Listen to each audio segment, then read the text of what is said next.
Marble colonnades shiver in the night breeze, and eternal, insatiable Rome holds its breath. Torches hiss, silk rustles like dangerous grass. And in the shadow between power and rumor steps a young woman with storm-blue eyes and the patience of a hunter, Valeria Messalina, wife to the Emperor Claudius, mother to his children, and lightning rod for a city that loved scandal almost as much as it loved victory.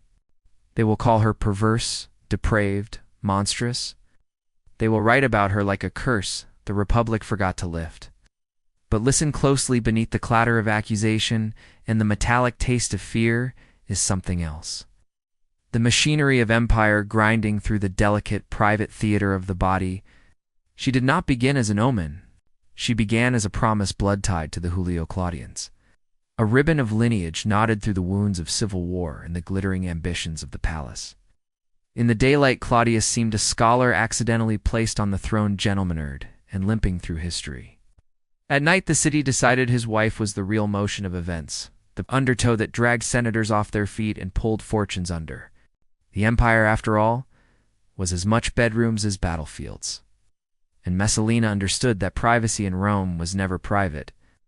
It was a stage without curtains, a forum more dangerous than the forum itself. What did they fear in her intimacy? Not merely appetite. Appetite was common. It stained every toga from the tavern to the curia. What they feared was the way she wielded closeness like a blade, how a hand on a shoulder could claim a province, how a word murmured against a pulse could condemn an enemy to exile. Messalina moved through a world where wives were expected to be holy house walls, quiet, bearing sons, holding the household gods upright. She walked past the wall and left fingerprints on the laws. She learned to braid together desire, loyalty, and terror. In Rome, that braid could pull down a consul. Her enemies would later sketch her as a wanton phantom sliding through brothel doors, a noblewoman slumming among rough straw and cheap oil lamps, her face veiled and her name discarded like a sandal in the dust. The tale spreads because it is delicious and because it is useful. It tells a nation that the threat is not in the Senate's greed or the Emperor's insecurity or the Army's restless swords, it's inside a woman's chambers. It insists that empire can be saved by policing a bed. But scratch that story, and another rises. A power-struck city projecting its corruption onto the figure easiest to burn without trial. In the polished marble hush of the Palatine, Messalina's intimate practices were not merely the union of bodies. They were the alignment of ambitions. She mapped the palace like a general would a coastline, marking the hidden coves where confidence is washed ashore. She learned who spoke freely after 2 cups of Falernian, who trembled when the name Narcissus was mentioned, who dressed their fear as piety. Freedmen, nimble courtiers with hands on the empire's levers, watched her movements with a mix of reverence and dread. They knew that the softest gesture can carry the heaviest threat. Scarf loosened, a door not locked, whispered too low for the guard, not too low for the spy behind the tapestry. Her detractors counted lovers as if counting arrows at the city gate, enumerating a siege that made their own complicity disappear. Yet the numbers don't matter. The arithmetic is propaganda. What matters is the message that kept the great houses awake. Rome's private spaces were now a battlefield. She was winning. Husbands scurried to reach their dining couches first. Wives traded jewels for secrets, and senators discovered courage in public, but cowardice in the soft glow of lamplight. In the friction of rumor and desire, Selina fashioned an empire within the empire. Intimate empire, elastic and dangerous, where affection could be ordered like a decree, and banishment could be agreed on, while a cup was refilled. They say she found a mirror that did not lie, and asked it for more than beauty. She asked it what Rome wanted. The mirror answered, spectacle. The city, drunk on its own power, needed a villain to stabilize its morals. Give them a figure to despise, and they will stop asking why executions multiply, or why the treasury shrinks, or why a philosopher emperor suddenly loves blood sports. So they fed on her historians with knives for quills, poets with daggers in the rhymes. They gave her a nickname that was not hers, and made it a prophecy. They described contests that never happened, and swore the gods were witnesses. What mattered was not truth, it was satisfaction. In a city addicted to judgment, telling the story became the final act of domination. But there are facts that cannot be ornamented. There was a man named Gaius, Silius handsome, ambitious, disastrously brave. There was, so the record groans, a union between them while the emperor traveled. A daring ritual that turned gossip into rebellion. Whether it was love, desperation, or a gamble to replace a bookish monarch with a creature of splendor, no parchment can fully tell. Yet in that illicit ceremony of ceremony, it was Rome gasped, because intimacy crossed into politics like a soldier crossing the Rubicon. This was the terror, not lust but legitimacy. If Messalina could crown a new order in a private vow, then the rope that held the empire together was thinner than anyone dared admit. What happened next was not subtle. Claudius's household, its quiet drawers full of knives, opened one by one. Narcissus, the man who knew where every sinew of the palace stretched and how to pull them until they sang with pain, read out charges like a priest pronouncing a curse. Gates slammed, doors splintered. Friends learned how quickly friendship evaporates in a Roman autumn. In the gardens of Lucullus, the same gardens where generals once displayed their plunder and philosophers debated the weight of virtua. Final scene played out in the hush between two heartbeats. Words were offered. Mercy was asked for like water in a drought. Tribune's hand did what the emperor's hesitation could not. In the dirt that drank every Roman story, a chapter closed. Yet death is not the end in a city that worships memory. In dying, Messalina grew larger than the corridors she haunted. She became a warning, a fable, an ink-stained specter used to frighten and to flatter. New empresses were measured against her like condemned houses against an earthquake standard. Will this one bring the roof down? Will this one set the street on fire?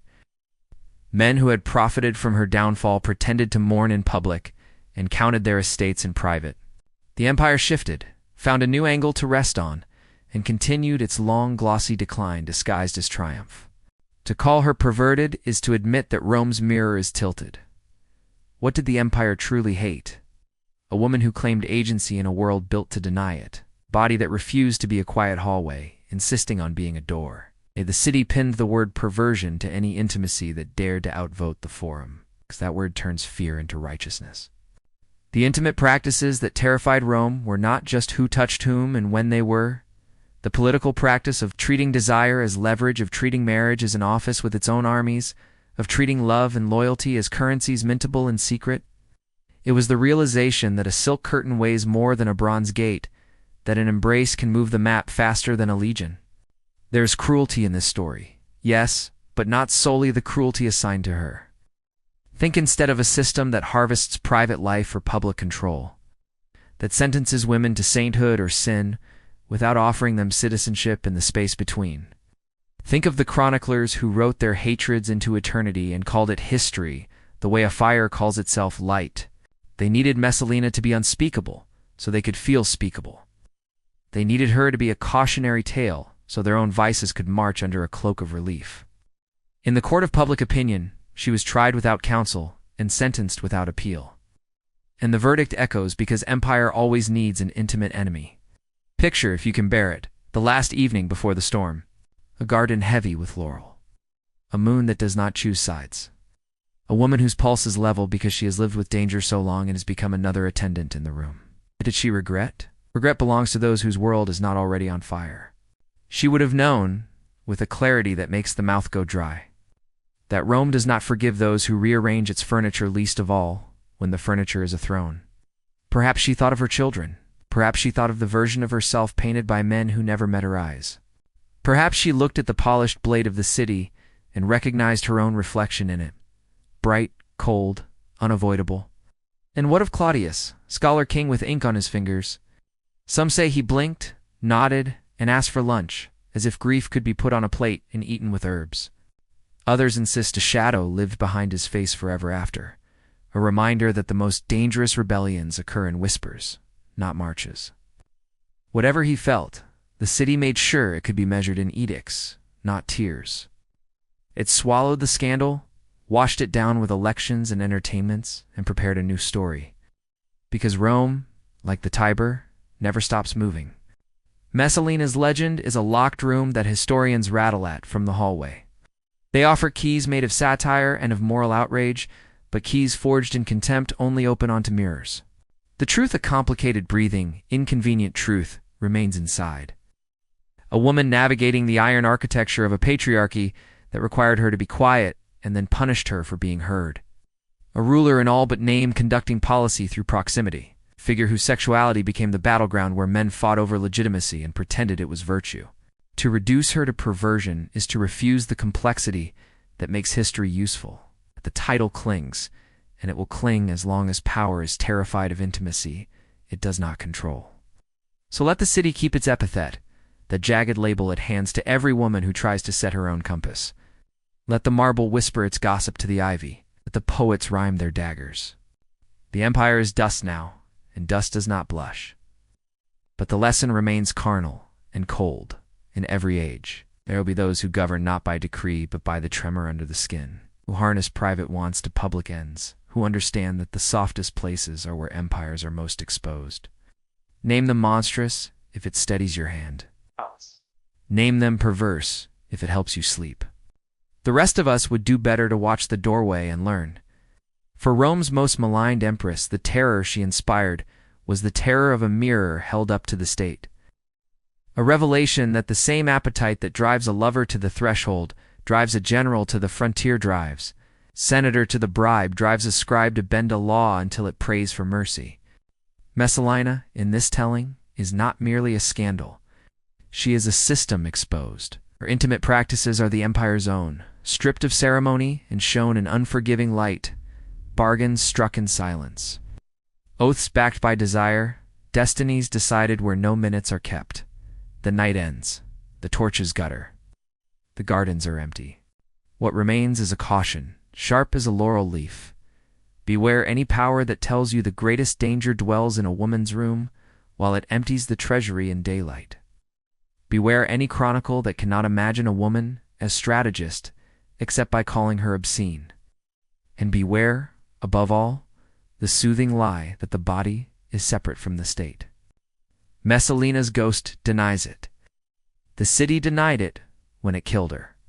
In history, harsh tutor that it is, denies it still because the most terrifying thing about her was never what she did in the dark. It was that she made the dark visible.